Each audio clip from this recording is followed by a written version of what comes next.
عید الفطر کا دن ہوتا ہے وقفت الملائکۃ علی ابواب الطرق، اللہ تبارک و تعالیٰ تمام راستوں میں فرشتوں کو کھڑا کرتے ہیں، اللہ تعالیٰ فرشتوں کو بھیجتے ہیں، تمام راستے میں فرشتے کھڑے ہوتے ہیں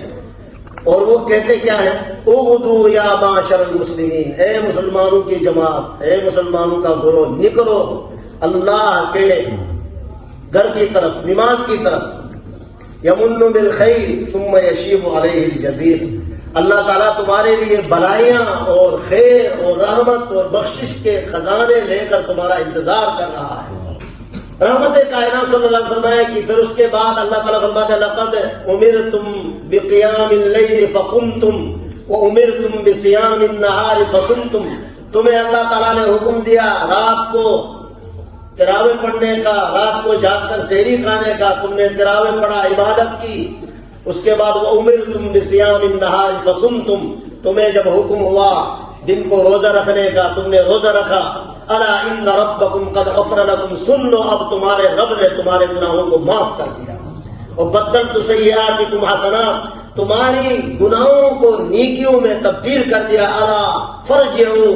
راشدین الی رحالکم، اب تم خوش کامیاب ہو کر اپنے گھروں کو جاؤ، تمہارے گناہ اللہ تعالیٰ نے معاف کر دیے۔ لیکن یہاں پر ایک انتہائی افسوسناک بات ہے کہ وہ راتیں جس میں بخشش ہوتی ہے، شب برات، لیلۃ القدر، رمضان المبارک، عید الفطر کی رات، عید الفطر کا جو دن ہے جس میں نماز عید الفطر پڑھتے ہیں اور اس کا اعلان ہوتا ہے، ان راتوں میں چند ایسے بدبخت ہیں جن کی معافی نہیں ہوتی، ان میں والدین کا نافرمان کی معافی نہیں ہوتی، جن سے والدین ناراض ہیں ان معافی نہیں، اور اسی طریقے سے جس نے قطع تعلق رکھا ہوا رشتہ داروں سے، رشتہ داروں کے ساتھ بلا وجہ قطع تعلق، ان کی بخشش نہیں ہوتی ہے، شراب پینے والے کی بخشش نہیں ہوتی ہے، تکبر کرنے والے کی بخشش نہیں ہوتی،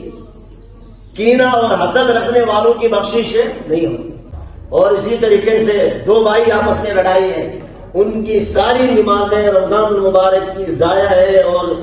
یاد رکھیں وہ بخشش کی راتیں جس میں اعلان عام ہوتا ہے بخشش کا، اس میں ان کی بخشش نہیں ہوتی۔ کتنی خطرناک بات۔ بلا رحمی تو یہ ہے کہ کوئی بھائی توڑے تو آپ جوڑیں، اس لیے میرے بھائیوں درخواست یہ ہے کہ ابھی سے نیت کر لیں کہ جن رشتہ داروں کے ساتھ، جن بھائیوں کے ساتھ قطع تعلق ہے ان کے ساتھ راضی ہو جائے، ایسا نہ ہو کہ ہمارے قطع تعلق کی وجہ سے ساری زندگی کی عبادات اور رمضان المبارک میں جو نمازیں پڑھا، تہجد پڑھا، وہ ضائع ہو جائے۔